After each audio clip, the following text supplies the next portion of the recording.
Thank you, Ilya. Good morning, everyone. Thank you for joining us today.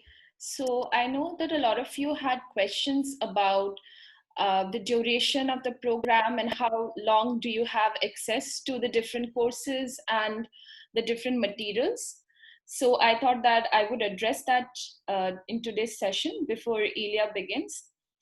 You have access to all of the courses, the Code Playground, the TBioInfo server till September 3rd.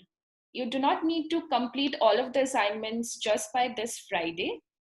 So you can take your time to do that. But if you are going for the project, which I'm sure that Ilya is going to talk about, it's the 3rd, September 03. Yeah. So I'll again be emailing you this details again so that you know that. So you have access till then. Whatever you need, like extension of access, we will be sending you a separate email for that once the program is over. For now, you have the next 2 weeks to keep on exploring the different courses. And if you have not started yet doing the different assignments in the courses, I would urge that you do that, because we give out 2 different certificates for completing the program. So if you have over 10,000 points or you're doing your own project, we give out the certificate of excellence, so you can go for that as well. And if you have any other questions regarding this, you can let me know and I will be answering them. I hope, Anita, I have answered your questions, because you had this question and I know that a few other people also had the same questions. So you all can work through the courses, you can explore the different courses because there are a lot of them. Okay, thank you, Anita. So I think this is clear. If you again have any doubt, you can let me know. So Ilya, over to you. Thank you. All right, thank you, Bibza. Again, if you have any questions about this, you can email marketing@PineBio or support@PineBio, and we will reply to you directly. All right, so welcome back to OmicsLogic Data Science program. As we have already completed our 1 week and another half of the week, we will complete by today. So I wanted to make sure that everyone is also on the same page in terms of how this program is going to continue until the end, and we have clarity about the schedule and the expectations, but we also obviously want to hear from you. We want to make sure that the program is going to help you achieve your goals, and so if you can let us know any kinds of questions or topics you would like clarified, we would be happy to try and fit it into whatever time we have left. So this session is going to be focused on an introduction to supervised machine learning, where we'll talk about classification and feature selection. But before we jump into that, as usual, I wanted to do a quick review. So I've seen that many of you have been continuing to learn and to run pipelines that have been completing and also doing some coding exercises. I'm hoping that we can continue and sustain this momentum until the end, so that you get a sense of both of the types of kind of data science skills that I think you need going forward, applying these methods to large omics data sets. So a lot of it, as you have seen, is dependent on processing. And there's really no need to necessarily deploy these processing pipelines on your own system, on your own computer. So you really, in many times in many labs, companies, you will be relying on some kind of a infrastructure provided for you that you could deploy your pipeline onto a server. And so what's important about that is to know how to prepare a pipeline. What is the logic behind a pipeline? What kinds of inputs and outputs you're going to be looking at? And the objective of these pipelines is really to prepare structured data. Then the second part is really focused on exploring and preparing this data for downstream analysis, and then knowing what type of downstream analysis you are going to perform. So we'll talk more about that today. But overall, throughout the program, I think we can see that there's quite a good level of activity. Some of you have not been able to maybe complete some of the coursework or do some of the exercises. So as Deepsa mentioned, you will still have time after these 2 weeks.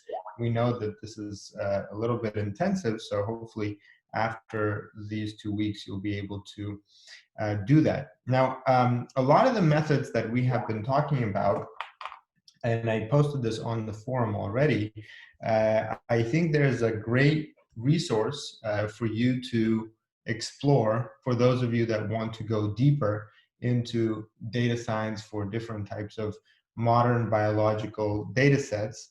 So I encourage all of you to take a look, and we'll actually take a look at a couple of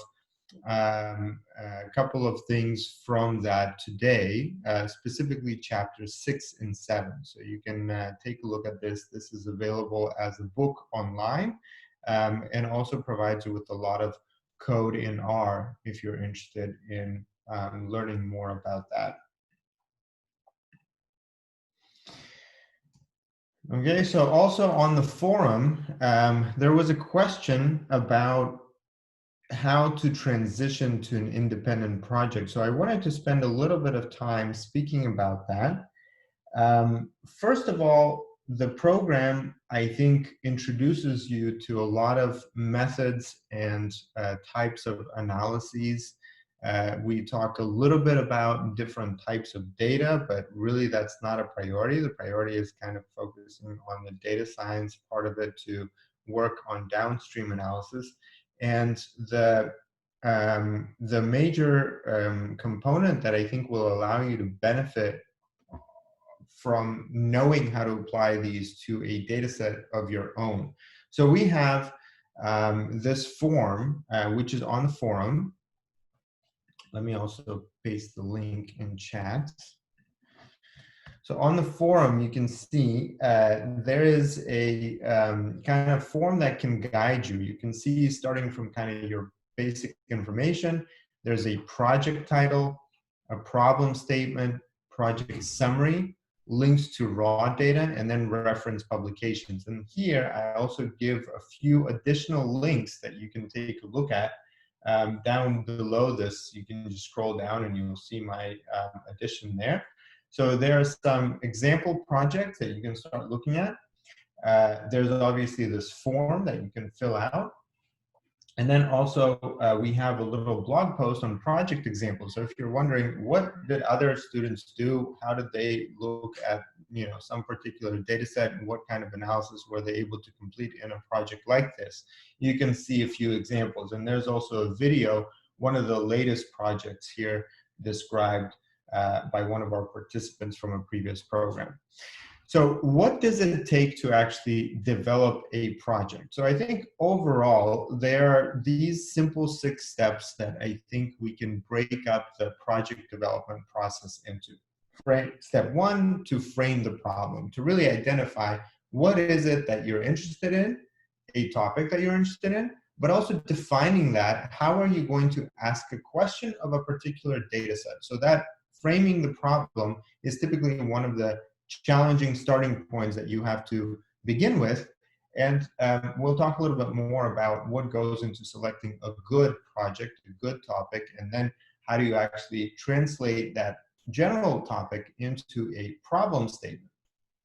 Step 2, you have to collect the raw data or the primary data needed for your problem. So obviously you might not be the one generating the data, but you might be finding data from somewhere else. And a lot of projects today utilize other data sets that were provided or produced in some lab. So an understanding of how that data set was produced, who produced it, how it was produced, what format it's in, finding that actual data set is also going to be a task that will involve some research. And so you will have a number of different ideas and topics that you might think of. Not all of those could be answered with a data set. And that is a critical part of developing your project. So you think of an idea, think about the general topic, you start exploring available data sets, and that will help you also refine your problem. Then you have to process the data for analysis, explore it, perform in-depth analysis, and then communicate results of the analysis. So how do you actually communicate the results? To make the results accessible, reproducible, you have to mention all of these elements of what we described in this program. How you obtained the data, what did you do to the data to transform it in whatever format you used for analysis, what particular sets of settings and methods you used for your analysis, and then what are some of your conclusions. Now, many of the conclusions might not be a scientific finding, a research finding that changes how we view certain things. A lot of findings are actually new questions, which is absolutely fine. A lot of these findings could be technical. For example, finding batch effects and inconsistencies. This is also a valuable result. Doing all kinds of comparisons between different methods or different data sets that describe a particular topic of interest. That is also a good result as well. So there are many results to the project, and the objective isn't necessarily to develop a research publication. Maybe it's just the first step to take you on this journey of whatever topic you explore. And it will lead to a refinement of your ideas, a refinement of the different methods that you would like to try. And over the period of a longer time, you might have sufficient time to actually complete a research project. But you have to begin somewhere. And so we hope that this program will allow you to begin with an interesting project that you can also showcase to others as a way to demonstrate what you have learned. So let's talk a little bit about choosing a topic for your project. So choosing a topic typically involves knowing some list of topics that you know and care about. For example, if you have a topic that you're interested in, can you prepare a few slides to explain the topic and the background of your project? And when you do that, are you motivated enough to actually see yourself spending a few months researching this topic, right? So it has to be a topic that you actually care about, that you think is interesting to you personally. The other part of it is what is interesting to your audience. So let's say you present it to your peers. We here in this program are your peers. We all are learning data science, and we all would like to apply data science to omics data. So what do you think might be interesting to all of us? Is it some data set from what we already explored? Is it a new data set that you think is interesting? If you are thinking of using this to present at your research university, at your lab meeting, you can think of maybe the topics that your lab members are interested in and finding something appropriate for them. If you're just doing this to practice, maybe find something that is interesting to a large audience. For example, some particular disease, maybe COVID-19 might be a good topic. Everybody is interested in that. Obviously, hearing questions or discussions about a particular topic can lead you to identify a topic that you're interested in, but also, other people have been asking questions about, and maybe your approach to data analysis can highlight or illuminate that topic for them. And another part of it is really having sufficiently studied topic that has available data. If you find something very niche and very new and very interesting, but it has no data associated with it, or that data is really not very good, you might want to reconsider. And also other reference publications that you can refer to. For example, many organisms that maybe are interesting to study do not have a well-annotated genome. And so many of your conclusions might be just questions. So where is a good topic? A good topic is really at the intersection of these three areas. Now, the other part of it is finding the right sources. And the right sources might include exploring a number of different things, from primary data sets that someone has generated, maybe some raw sequencing files, or maybe some metagenomic data sets. But a lot of times you also want to explore some secondary analysis and review articles that kind of explore a topic and look at interesting data sets, high quality data sets, reference databases, etc., as well as looking at standard ways to process and analyze. And so when we talk about publishing a publication, an article, you probably start from primary to secondary to tertiary. Those are just distinct levels of research that we can envision. And when we are doing this research, you kind of see here at the bottom, we probably will start from some kind of a database that you will explore, look at data sets and tools and collections. And then you have to go through this process of reading the review articles, understanding how different methods are evaluated or different data sets or conditions are evaluated, and then finding that primary data that somebody published and using that potentially to explore some new topic. So you can generate your problem or question by going this direction, and that typically is a way to come up with new problems or questions, right? And then will put you on the journey to publishing. And you know, obviously the solution or the answer is what you're after. So hopefully that could be a component of your presentation. Now, also, you can learn by going through literature review. And the way you go about it is, maybe if I'm interested in breast cancer, I might start from very general background overview and look at many different available resources. And what you want to do when you look at these different resources is start categorizing whatever you're looking at into different types. For example, if I'm researching breast cancer, maybe I am looking for what are the commonly published articles on this topic. Is it about different patient types? Is it about different data types? Is it about different impacts on treatment selection? And you kind of start seeing a pattern of groups. These different articles fall into a group on molecular biology, basic research, maybe these on clinical applications, maybe these on some therapeutic development, right? You start categorizing them into different groups, and maybe you will find an intersection or kind of a gap in this research, and those might be unanswered questions, maybe some controversy, maybe some kind of a debate.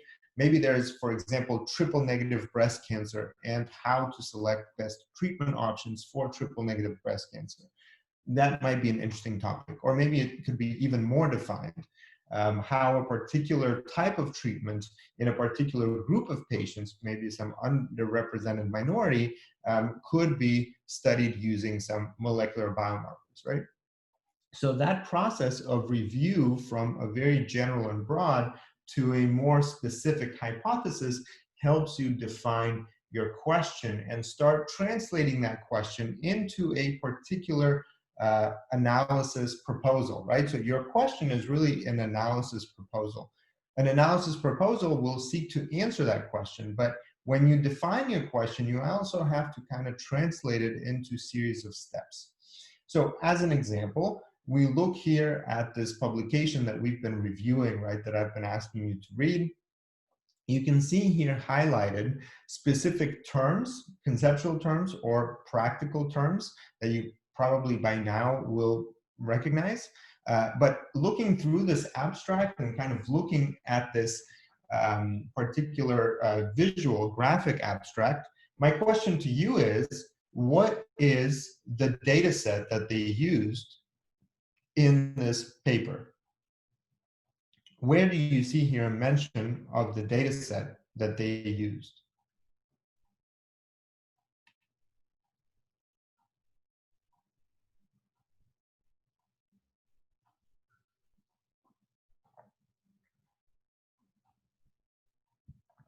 All right, great. Yeah, so right here is the first mention, right? So they looked at responses of a collection of 70 breast cancer cell lines to 90 experimental or approved therapeutic agents. Now, later on, you can see that they also applied it to TCGA data, right? So there are multiple papers like this that rely on already published information that is out there, and you can easily access the same information in a specific format. Now, when we talk about cell lines, you probably will be able to easily access the raw sequencing data. When we talk about TCGA, typically that's used for validation, because even to access TCGA raw data, you will have to gain specific permission from the TCGA committee. So it kind of requires a little bit more involvement. But I think here you can see a good example of a publication that did not have any primary data of their own, They relied on publicly available data sets. And so that means that also for these projects, we can go and research some of these publicly available data sets to find answers to good questions. So the first part of it we defined, right? How to define the question or a good topic. Then you have to collect this raw data. I suggest going on NCBI Bio Project and finding there several interesting types of data sets. For example, you can go to SRA, which is Sequence Read Archive, and find their raw FASTQ files. Or you can find process data like geo data sets, gene expression omnibus. These are already processed gene expression tables. If you're interested in another topic, maybe you can look for specific viral genomes that you would like to compare. And maybe you can collect number of published genomes from, let's say, the SARS outbreak, right? And you want to correlate that with some information about geolocation or the number of people infected or something like that. And a lot of those kinds of data sets are available on NCBI Virus. There's also this tool called, this tool is called NextStrain. But they also have specific repositories that are specialized, just like TCGA is a specialized resource on the Cancer Genome Atlas. NextStrain or GIS Aid, as you can see right here, is a specific repository dedicated to collecting epidemiological data from these kinds of outbreaks on flu, on other viruses as well, including obviously COVID-19. So once you have this data, you have to then start preparing your analysis. And the analysis consists of these distinct steps. Processing that data, making sure that that data is ready for analysis, exploring that data and kind of doing data mining to find patterns that might be interesting to look into, analysis, where you might do hypothesis testing or some other type of analysis that we have discussed, and then interpretation. So once you found those interesting features, those statistical relationships, you found some kind of a pattern that you think is consistent, consistently reappearing, you might want to look into the biological, clinical, or some kind of application interpretation of your findings. So to help you get started, we have a number of these projects that are examples. For example, this modeling precision treatment of breast cancer is a project that I think is a good tutorial that gives you an overview. You have a paper, you have access to the data. These are some of the steps that you can take. These are some of the questions that you might ask further as you want to discover the relationship between molecular markers and treatment response. But we have a number of other ones. Some of them are cancer related and other topics as well. Now, in the end, you want to present this to your peers. And so the immediate peers for you here are participants of this program. So here you will be able to present, first of all, your project idea, right? Before you actually do your analysis, you can present your project idea.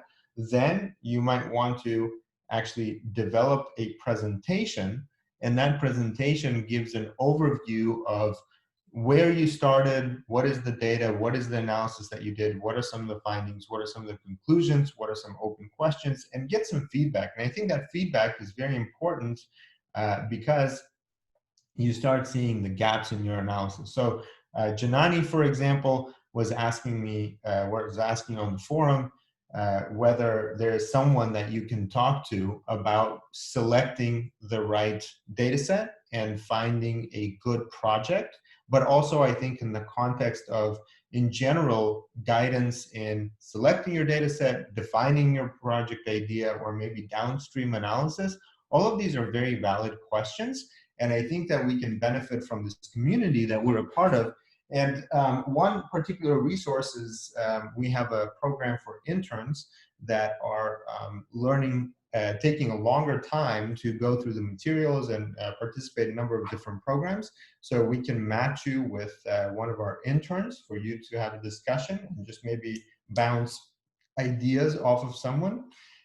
Or also we have people on our team like Mohit Mazumdar, who I'll let introduce himself in just a few moments, that also could help you find data sets or answer any kind of questions and provide some guidance along the way. But ultimately, we have a number of different people that have participated in these programs and developed successful research poster proposals. These could either be individual, so one person develops a project, or they could actually be team projects. So we also have examples of team projects that have successfully worked together on identifying interesting data sets and presenting those data sets and their findings. Mohit, maybe you can share a few words about your background and explain how you might help someone who's looking for guidance on an independent project. Yeah, thank you, Ilya. Hello, everyone. So hi, my name is Mohit Mazumdar, and I have a PhD in computational biology, and I published quite a few articles related to computational biology, computational chemistry. So I've been working with several groups all around the globe, collaborating with them, working in their bioinformatics projects, solving those projects using the tools that we have seen so far. Also, like the tools that we use in popular bioinformatics, research study. So if you are thinking about a research project, we will be sharing an article that we recently finished, and that article actually explains all the steps of conducting the data-driven research. So there are several aspects of doing that. I think one of the meetings will be about that and discussing how you can actually, like Ilya has already showed you guys that about the research proposal. So how do you reach to the stage of that research proposal? If you have any questions, if you have any thoughts, any ideas, and if you've been able to locate and find that data set that can answer that sort of question, then it will be great, and then we can start this analytical and plan this analysis as well. So there are, as I said, there are several stages of research, and we would want you to start from the beginning, thinking about a problem, and then building onto it, and reaching the stage where you can see like a defined introduction and defined methodologies that you have used, a result that is making sense, that is giving some noble insight into the problem that you have been trying to figure out, and also like the conclusion that we have got out of it, and like again the references that we use for the study, the references that we have gone through. So one of the very important aspects of doing research and doing a research project is to go through literature. So I think many of you who are thinking about doing a project should start reading a lot of research articles, and if you need any help in understanding those, we are ready to help you with that, and we'll be assisting you.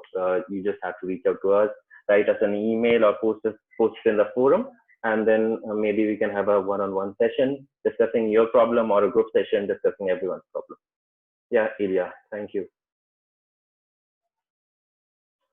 Okay, thank you, Mohit.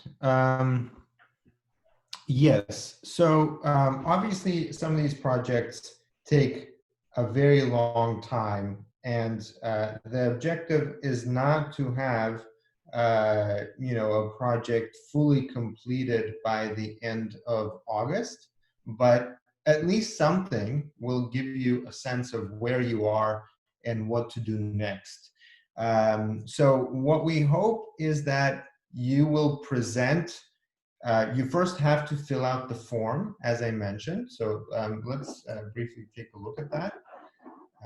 There's a form on the forum right here.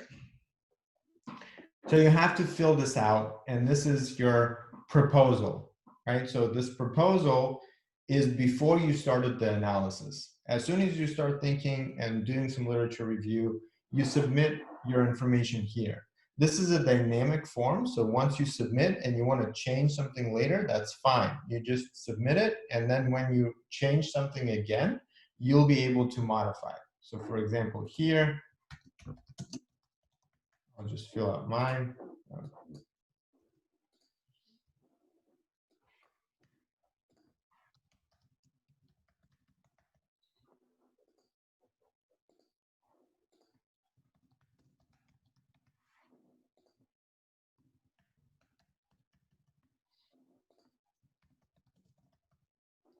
Again, let's say I want to research impact of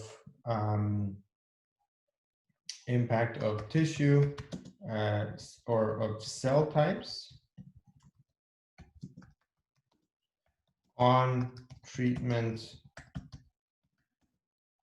of metastatic lung cancer.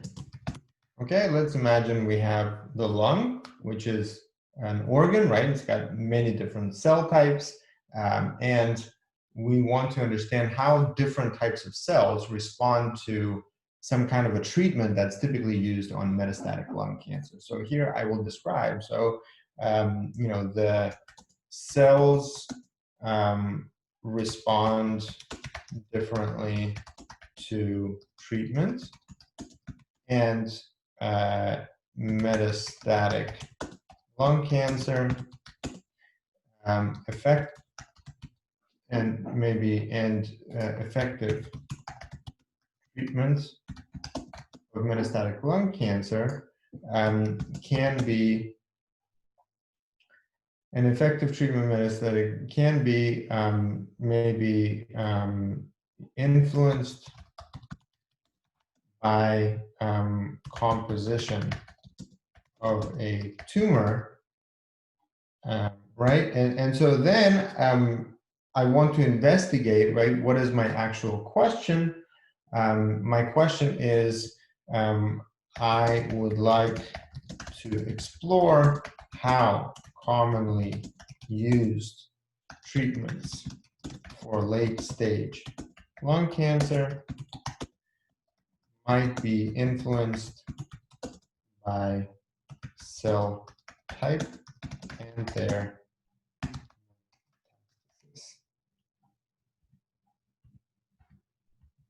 metastasis. Okay, so maybe that's just, you know, some general idea, right? My first idea that came to my mind.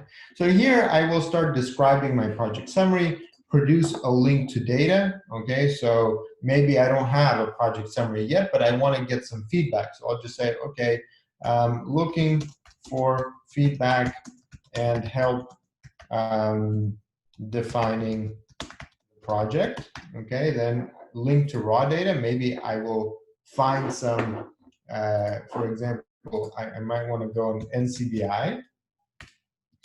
And here on NCBI, maybe I will start by looking at bioprojects. So here I will have metastatic lung cancer.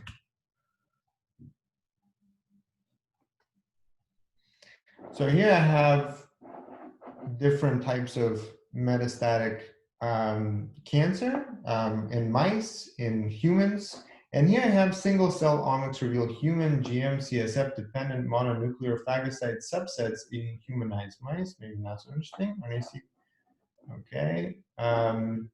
Promoters. Okay, let's see what this is.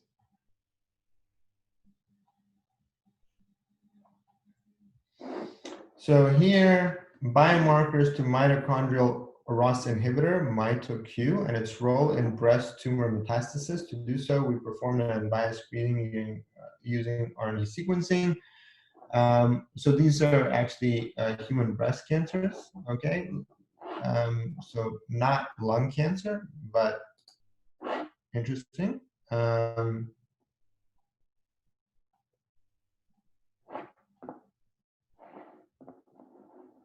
From cancer, luminal breast cancer, okay, okay, there we go. Lymphocytes.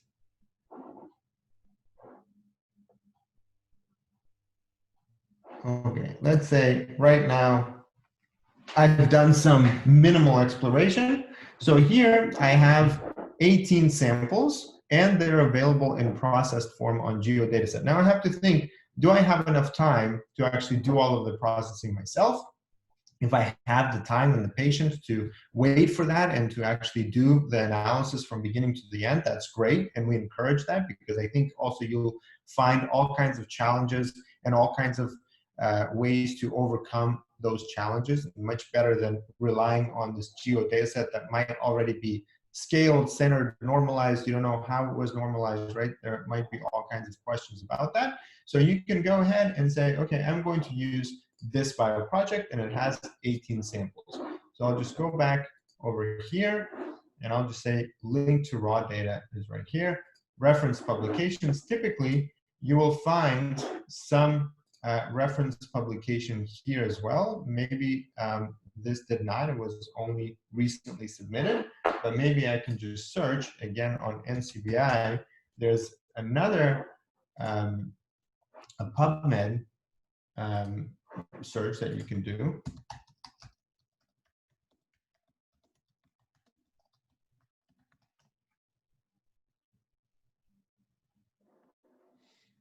Okay, and so the biology and management of non-small, okay, therapy for local medicine. Okay, there we go. A review. This is a review article, so I'm just going to use as a reference. And here, if you want to do this, you can do a citation. So you can just take this and place it back over here. Okay, and then I submit it. Now, if I ever go back, let's say I just reload this page, all of my information is going to be already here. So I can start looking at this information. Okay, you can see that this is already here filled out. So I can navigate away and come back here, and this will be filled out. Now, if you want any additional, right, if, for example, you can find a raw data set, or you have problem finding a problem statement to focus on, that's when you put in looking for feedback and help. We'll get back to you on that, or you can just post here any kinds of questions you might have. Maybe, okay, I found this data set. Is it good? And should I use it? You know, does it have enough samples? And if you want to look at a few examples, there's a link here to some project examples. And here's a video presentation of someone that just recently completed their presentation. And you can see here that this is applications of transcriptomics and machine learning to post-mortem interval estimation, and it is a preliminary study. So if you read a little bit more, Sarah Zapico is a professor, an assistant professor at Florida State University.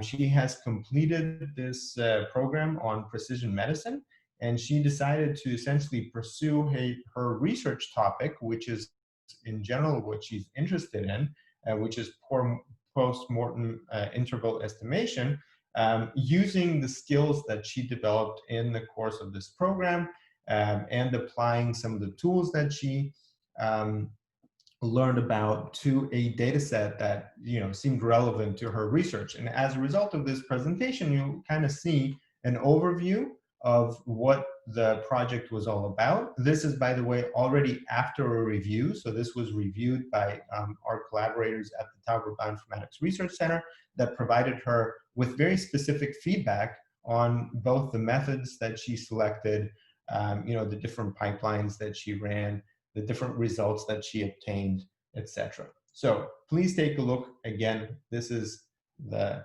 page for you to check out.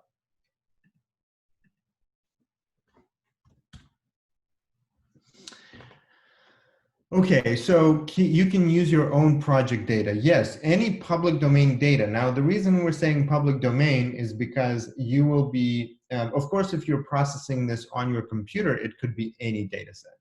You do have to have rights to, you know, display it publicly. So hopefully you've obtained those rights. But if you're going to be using the platform for processing data, you can only, in the context of your educational license, use publicly available data sets.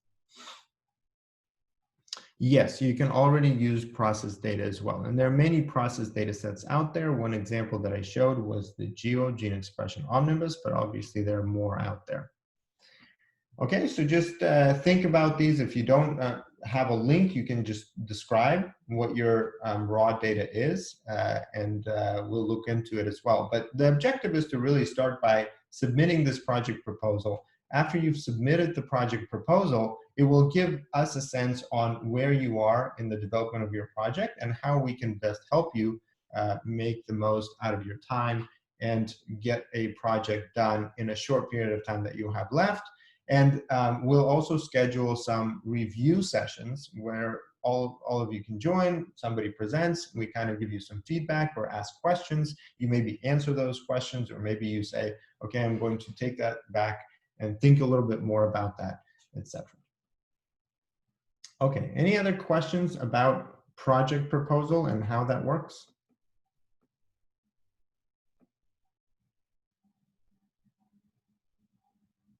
Okay. The other thing I wanted to mention, just as an example, so we've been discussing this project with breast cancer and lung cancer comparison. I posted the response on the forum as well. So it kind of shows some of the steps that you might want to take from first just exploring your data using a simple principal component analysis, and then looking into your data overall, kind of doing some summary statistics, and you will see how, probably you might want to normalize the data. So this is after expression in logarithmic scale. And then over here, you then do another principal component analysis, and you can see how there is a very clear PC1 separation, so on the principal component 1 between breast cancer and lung cancer. And then you can do your differential gene expression analysis. Now, this data set came from TCGA, and in TCGA, you can actually download data sets in many different formats. So whenever you have read counts, those read counts are going to be integers, because either you have a read or you don't have a read. You can't have a fraction of a read. But if you have some kind of normalization, since you are dividing by the length of the gene and by 1,000,000, so you will have, or by a total number of reads that you have available in your sample, you might want to, you will end up having these decimal points, which DSeq will complain about. So here I've pasted, basically you can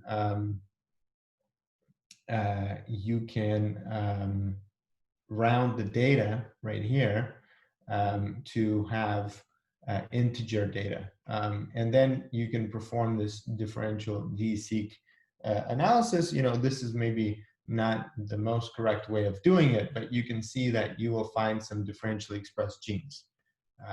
So if you have any more questions about this, you can go ahead and post them here. But it also, I think, if you are, let's say, doing an independent project and you want to submit your final analysis, maybe this is, a type of a submission. I mean, obviously, you might want to look at a lot of the different names and graphics and code and refine it so it's one piece of code, and you want to submit some final genes, maybe a list of important genes, or maybe even do some more downstream annotation of those genes. So, this is incomplete, but if you submitted something like this as your final project, this would be quite sufficient to just demonstrate what you have learned and would give you a sense of how it applies to a data set of your own. Okay.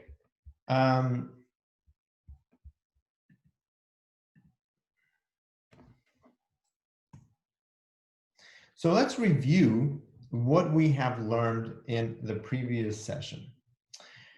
We talked about multivariate analysis. So many data sets consist of several variables measured on the same set of subjects, patients, samples, organisms.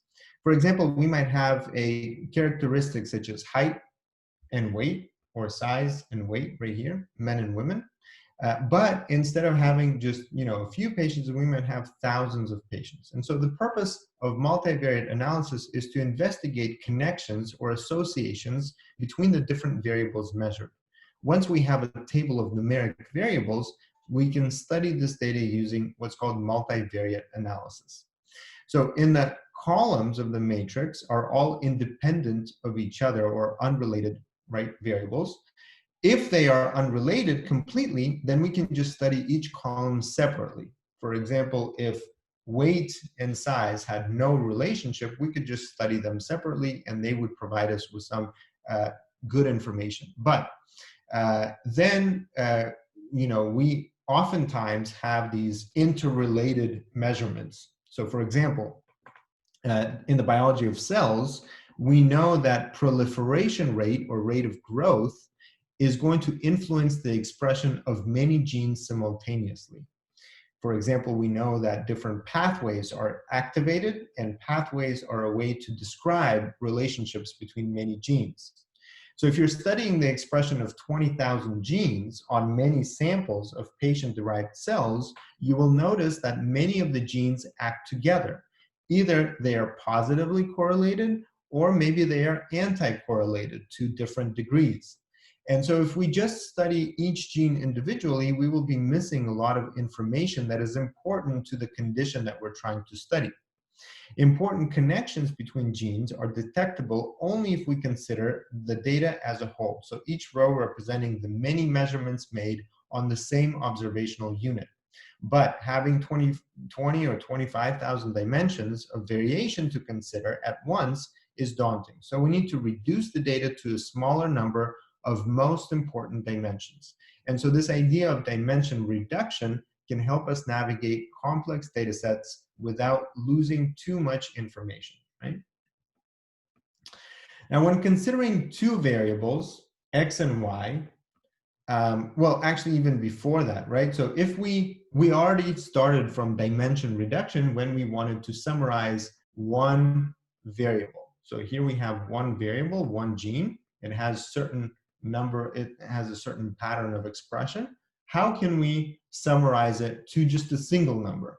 We can do this statistical summary, right? And we can just take one statistic about this set of numbers, for example, the mean or the distribution, and that will be also dimension reduction. So we reduce this one dimension to 0, right? We just have one single number.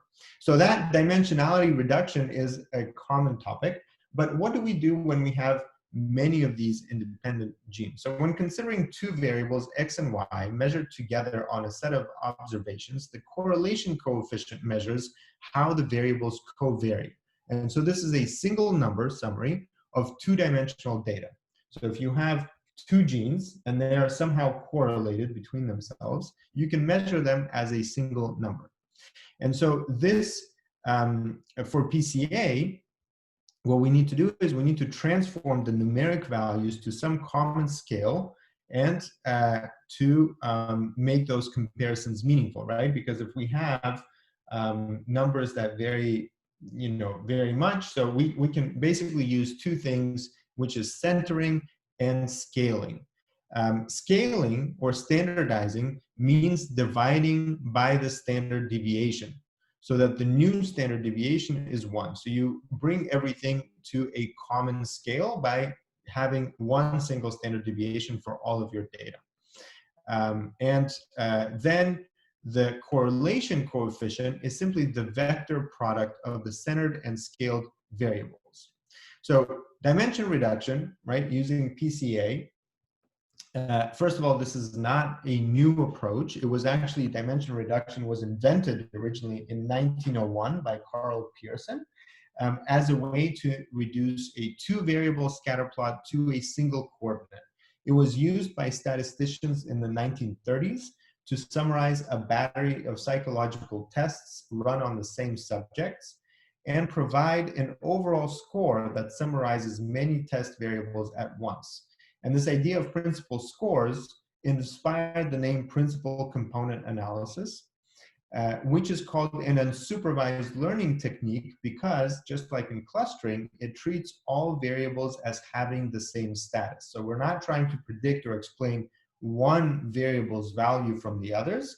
Rather, we're trying to find a mathematical model for an underlying structure for all the variables.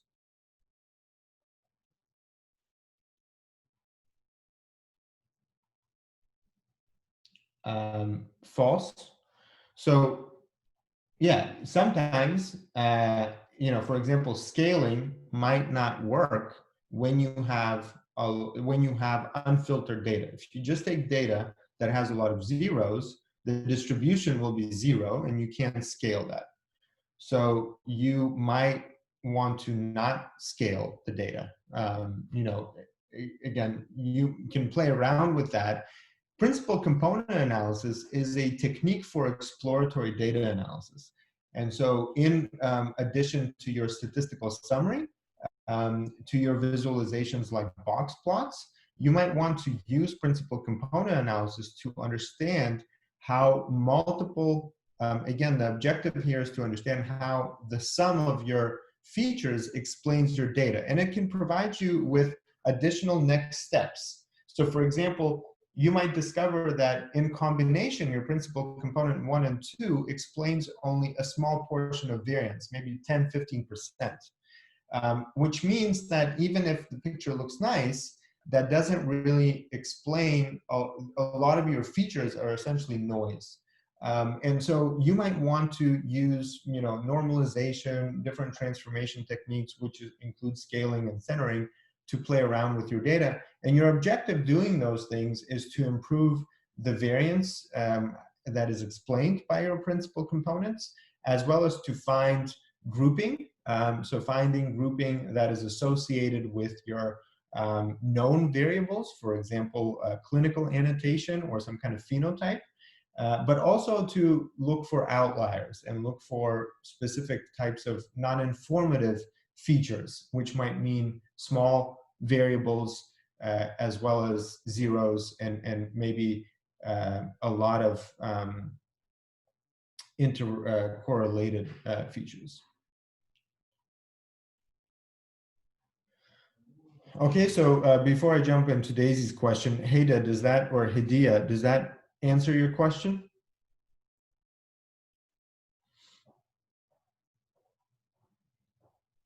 Okay, so for PCA, I have one question. We have PC1 through PC20.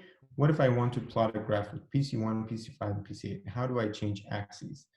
Yeah, so here you can see this is 1 through 3, right? So instead of 1 through 3, you can use, you know, 1 through 2 or 2 through 3, or, you know, you can take a number of, you know, whichever ones you want. But remember that you can do a box plot of your PCs, and this is actually explained there in your exercise on the code OmicsLogic.com, where you will see that not all principal components carry that much information.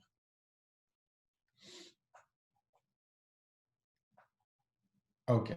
All right, so other types of dimensionality reduction, right? We can look at dimensionality from different perspectives. So when we're looking at dimensionality reduction using PCA, we're looking at variance. And PCA is a linear method. So we are looking at linear relations between variables, and we use new variables that are linear functions of the original one. So literally, to produce your principal components, you have to use a mathematical function that you can translate back to get the value, the original value.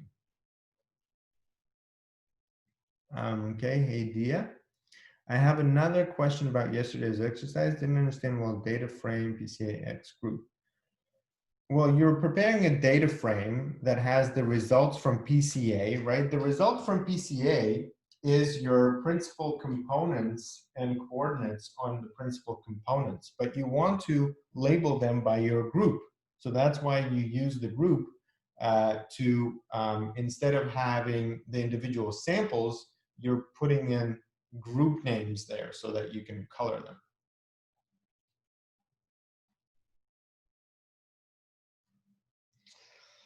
Okay, but so the linearity aspect of PCA makes computations fairly easy, and you can see that PCA runs pretty fast. But you have other examples of challenges where principal component analysis is not going to be very effective because of its linearity and might even fail in specific cases, or just not produce any meaningful results. For example, in ecological research, we might be interested not only in comparing univariate descriptors of communities like diversity, but also constituent species or the composition, so changes from one community to the next. And so a common tool to do this is non-metric multidimensional scaling, or NMDS. The goal of NMDS is to collapse information from multiple dimensions. So for example, multiple communities or sites or species or something like this, into just a few so that they can be visualized and interpreted. Unlike other ordination techniques that rely on distances, primary Euclidean distances, such as principal coordinate analysis, NMDS uses rank orders and thus is an extremely flexible technique that can accommodate a variety of different kinds of data. And also, we talked briefly about t-SNE, which stands for T-distributed stochastic neighbor embedding, which is a technique for dimensionality reduction that is particularly well suited for the visualization of high dimensional data sets. Now, if you think about high dimensionality, that's just one aspect. It's also how much variance or how much information actually exists in each one of these.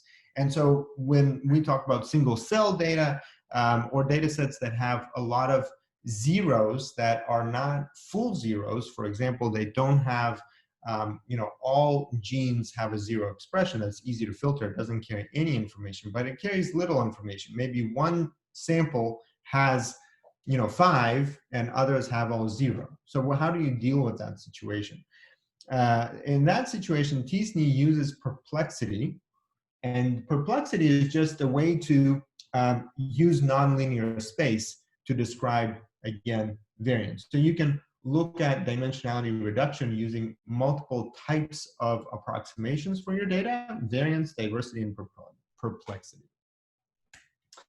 As you remember, when we look at principal component analysis and we have some annotation of our groups, we can ask a further question. And the further question might be, how confident are we that a sample from a particular group could be found in the data set based on its location, for example, the distance in this new space, this reduced projection of my original data. And so we can use this statistical confidence level. And that leads us to this idea of clustering, because clustering really is the same process of identifying some naturally forming groups in my data. Now, the question of how many groups is up to the user, but we talked about a number of different examples like k-means, PAM, and hierarchical clustering to describe how these different techniques could be applied for a more deterministic approach where you actually find boundaries to a group, and that group becomes a new entity, a cluster. And so one of the methods that we talked about was hierarchical clustering, where essentially you find distances between samples, and then once a close distance is found, you just basically assign that to be a unique kind of a hypersample or hyperobject, and then you go on with that procedure until you get only one cluster that combines everything. And in this hierarchical clustering procedure, we looked at, for example, on the platform, it kind of shows you the parameters of clustering that you can use, and that is linkage, as well as how many expected counts and different types of distances that you can use. Remember, this is a matrix, so distance means not necessarily in space, but in the matrix, in the data matrix that we are looking at. And so you can have different types of distances like Euclidean or Manhattan and others. The important part of it is, really linked to our expectations from the analysis, and also playing around with the different parameters, I think, can explain how these actually work. So you can see in specifically this type of data set, when we use gene expression data, typically we use Euclidean distance, and we can compare the results on something like principal component analysis scatter plot. That will give us a clear sense of what the distance in clustering and the distance in principal component should be comparable. We also can infer the full structure of clusters. So for example, when we perform the process of hierarchical clustering, we're really building a tree of relationships between our samples. And once we have the tree of relationships, the specific number that we assign from the expected number of clusters is really just a cutoff threshold on this tree. And here you can see this is using Euclidean distance and Ward D2 linkage. And if you cut off at, for example, the height of maybe 230, you'll have 4 clusters. But if you go just below 200, 180, maybe you will get already 8 clusters. So really the data doesn't change. It's just the parameter on this height value will give you a different cutoff. Now, if you use a different parameter for linkage and for linkage, not for distance, here it's also Euclidean distance, but the linkage is average, you can see that the tree for the same exact data set will look very different. And here you can see, for example, a separation between luminal and non-malignant or normal-like, and you can compare that because you're using Euclidean distance to your output on principal component analysis. Now, in other cases, you might also want to explore this to find outliers, right? So this is an outlier that we found when we did this last time in our previous session. And we want to confirm, or we want to explore what might be these outliers and why are they appearing by looking for biological interpretation. So this is a publication that basically says that in most studies, luminal cell lines are not further differentiated into subtypes A and B according to their HER2 status as tissue samples. A few reports have classified ER plus HER2 plus cell lines such as MDMB330 as luminal ERBB2 plus subtype 1. However, the majority of luminal ERBB2 plus cell lines, including HCC202, which is right here, and others at the molecular level correspond with other types of tumor patients. So this kind of classification based on a particular gene set or protein status, which is what we have here in terms of luminal, basal, normal-like, etc. It's a classification based on protein staining. We can see that some of the molecular profiles might not correspond very well because we're using all of our genes and not just a small number of genes like PAM50, which is where this classification came from. Now, another important application of clustering is, of course, just to help us order our data when we have intercorrelated data sets. Now, heat maps are useful, but they're not useful all the time. So if we have too many genes, for example, if you just produced a table of expression and you want to do hierarchical clustering of all of your, many thousands of genes, it is not going to be very informative to do that. It's much more informative to first produce a smaller number, a smaller set of genes that will have some clear patterns, for example, that help you contrast between different subtypes. So clustering between subtypes, so these are my names of cell lines, right? So these are my objects, and this is the clustering between my objects. They separate into 2 major groups. And here are my top genes. So this is the 15 genes. And I can also see that here I have 2 major groups of genes that are maybe down and high, expression genes. And so this variability combined together, actually, if you at any moment of time want to just practice to do this, you will see that it takes a while to figure out how to organize them in the best possible way, just maybe even using one set of features. But if you're trying to combine both, it becomes more and more difficult. So that's where clustering is really effective for visualization of this data. Any other questions about unsupervised learning methods like dimensionality reduction and clustering before we start talking about supervised?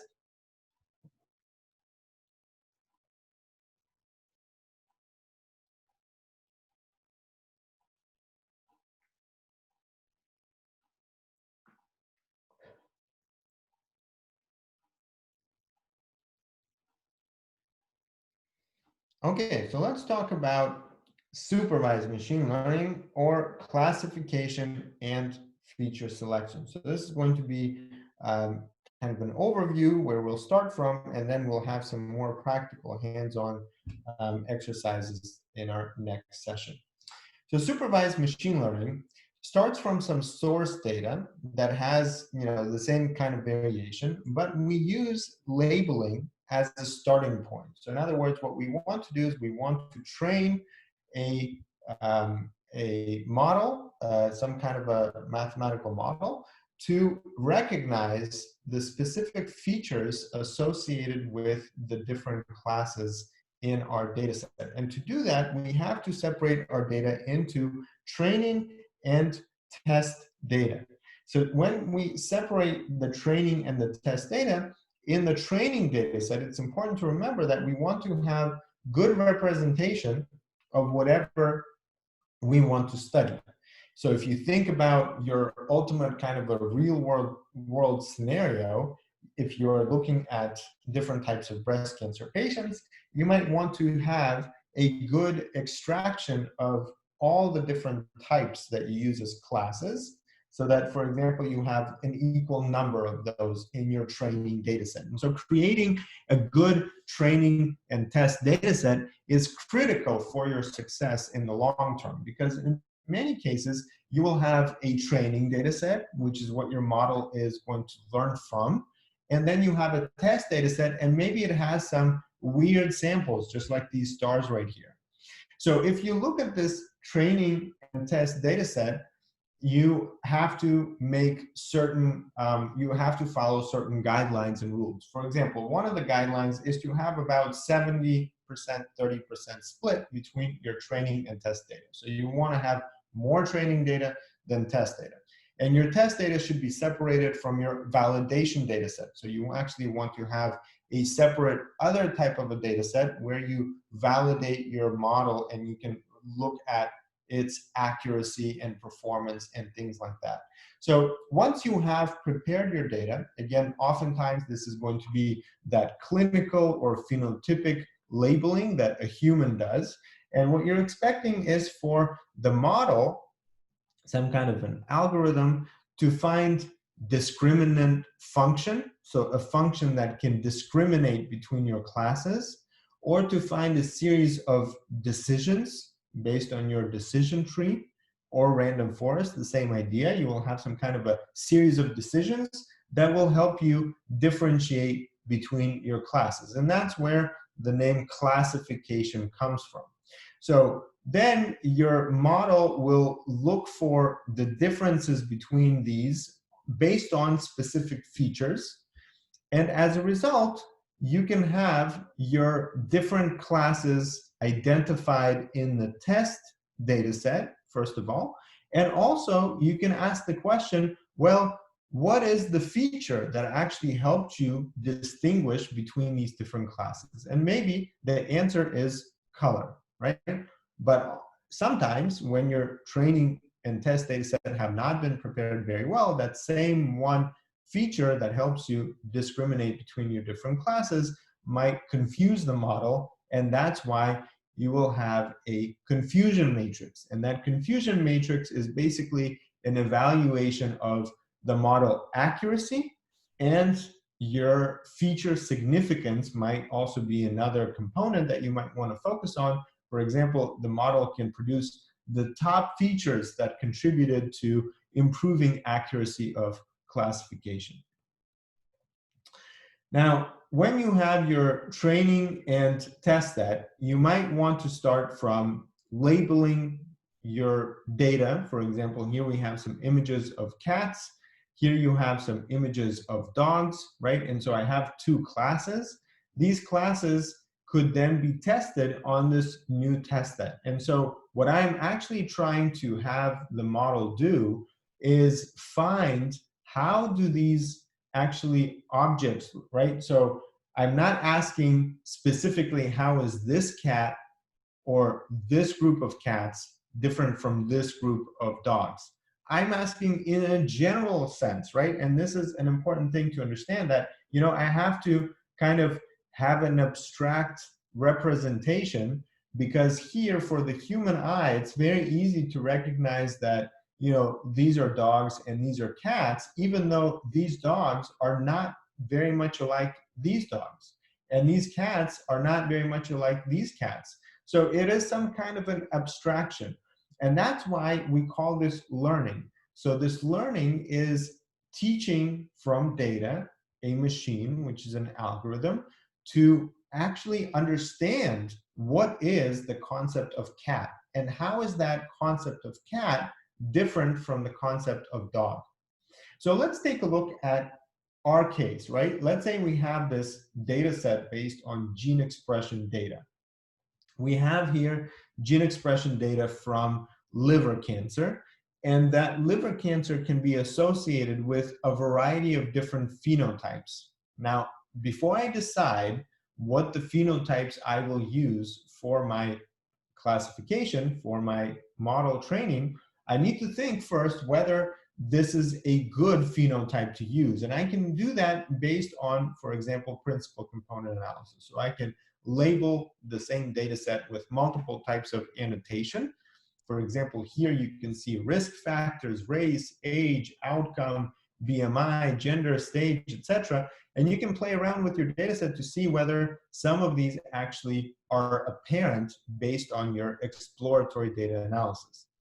Once you've defined that one of these is, you're confident that it is represented in your molecular data, there's some basis to your kind of next step, you might want to train a model to recognize how different risk factors, for example, use of alcohol or infection with hepatitis B or C, how do they impact gene expression?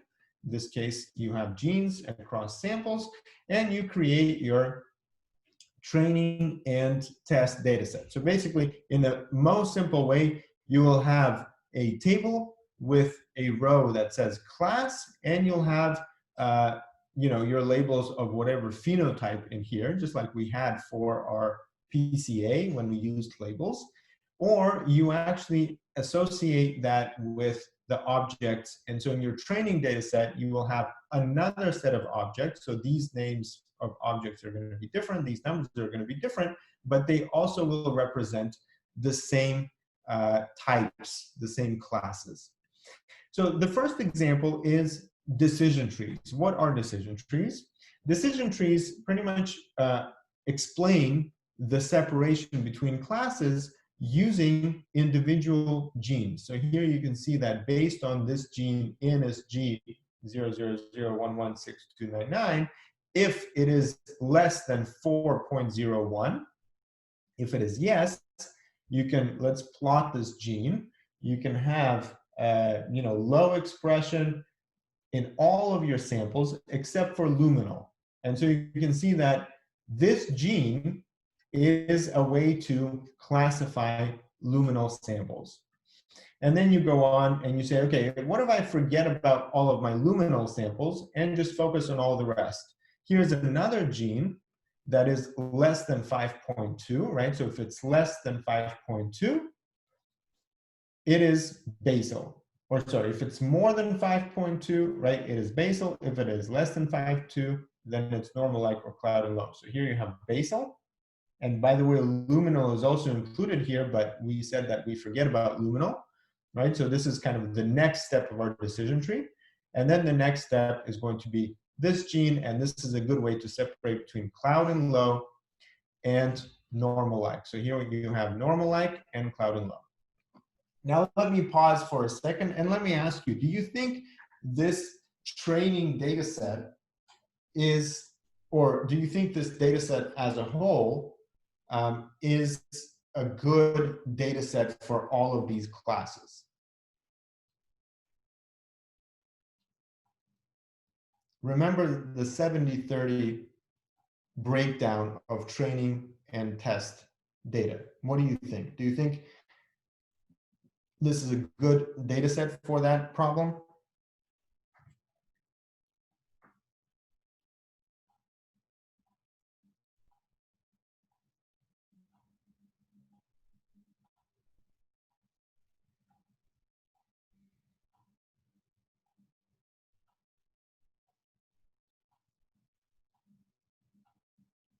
Okay, so if you don't think so, then why not? Or if you think that it is, then why?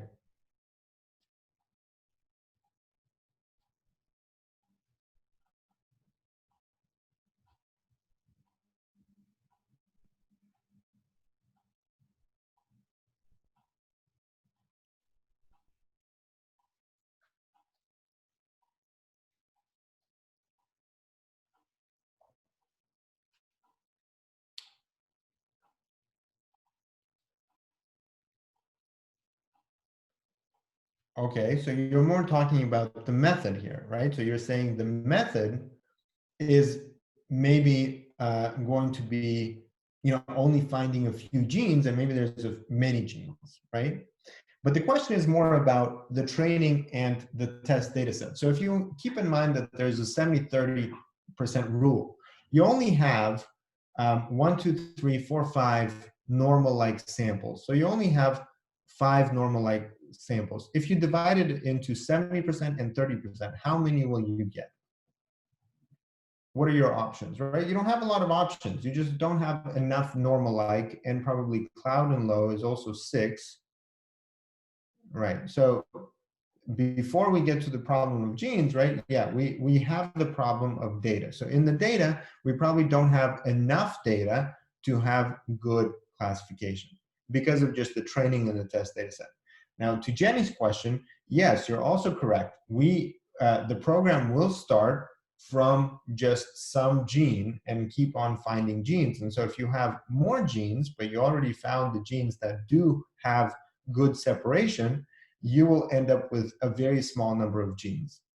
And that's actually the primary reason why, instead of just binary decision trees like we saw there, you can use random forest, which basically what it does is it initiates many, many different decision trees. For example, I think the standard is 500 trees. And then you can evaluate by majority voting which tree is the best. So which set of features based on those trees is the best set of classification features. But also you can find the stable predictions and the accurate predictions, right? Because some genes, like for example, if we look here, some genes don't have very good accuracy overall. Like for example, in this case, this gene is pretty good, but in this one example, it's fairly close to this threshold. So maybe there's a different gene that has a much more consistently higher expression that is more uniform across this class that will improve the accuracy of prediction. And in each example, you can find those kinds of outliers. So yes, so you can actually look at the different trees. So that's one part of random forest. And the other part of random forest is you can do what's called bagging or bootstrapping your sample. So you can actually sample a portion of your genes many times, and a portion of your, so basically subsets of your full data set. And that will show you how you can actually create a more accurate separation between your classes, right? So for example, here you have some circular separation between your class A and class B. You can draw an accurate separating boundary of this class if you have, if you take these big squares, right? The big squares will produce a jagged kind of a separation. And within this area, this is bad accuracy, right? So this is bad accuracy. That means that you're getting some overlap between the classes. But the more you do and the smaller your subsets, you can actually generate a pretty clear boundary between your classes, even if your boundaries are fairly complex. So you can actually look random sampling, do it multiple times. I think that there's not a maximum number. Obviously, the time for executing all of this will be longer, and your accuracy is going to stop improving over some time. So there's some threshold that accuracy is not going to be continuous forever. what should be the minimum number of observations that each group should have? There's not really a minimum because it really, sometimes you only have a few. And so bootstrapping is a way to overcome, a small number of samples, but nevertheless, you do want to have, at least a few. So for differential gene expression, you should have at least 3 per group. For classification, you probably should have, probably at least 10. But this is a common challenge, is finding enough data. And so the important thing is to also think about how does the quantity of data affect your conclusions from the data in terms of bias of your model. So how accurate and how generalizable is your model to an actual representation of this condition, right? That's the big question here. And so that's a big area of research, and we'll touch on that in our next lecture.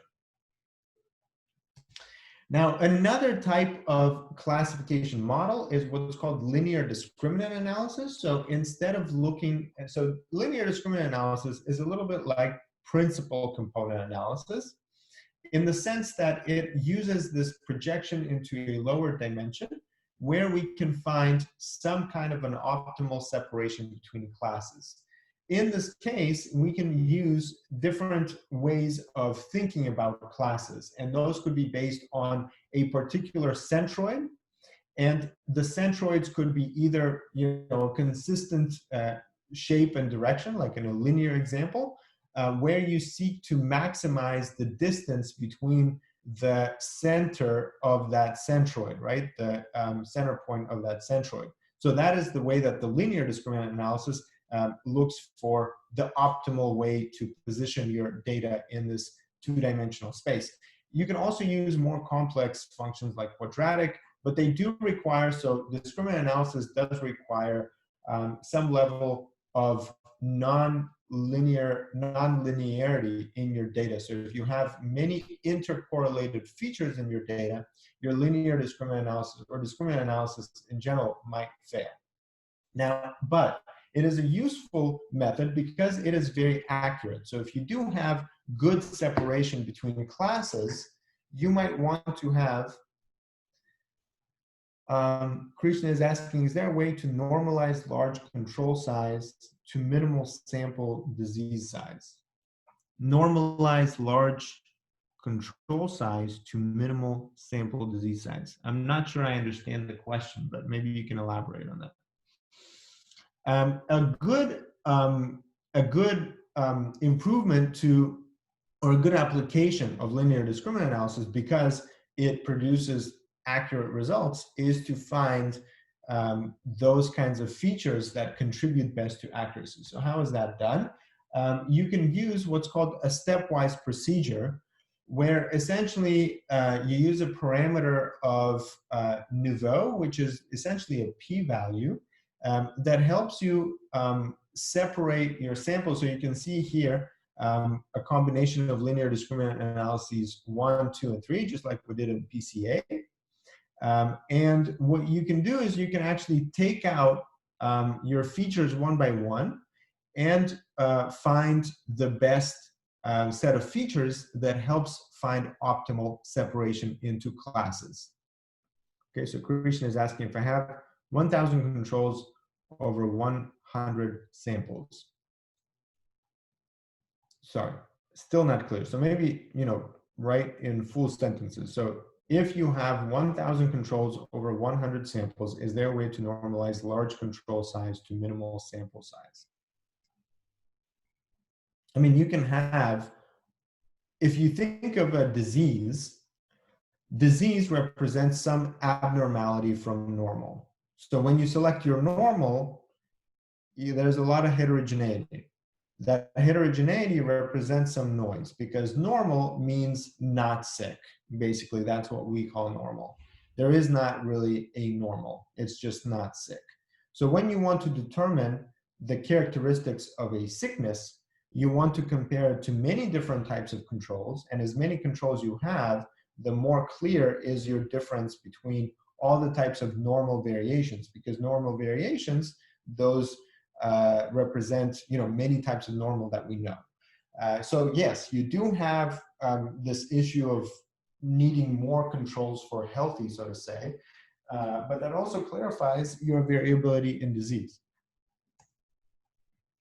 So the way that stepwise analyses work is you start from an empty set of features, and you go through all of your available features and start adding them one by one. So you add a feature, you then maximize objective function for best prediction accuracy, update selected feature set, and ask, okay, do I have an improvement in accuracy? No. Then you add another feature.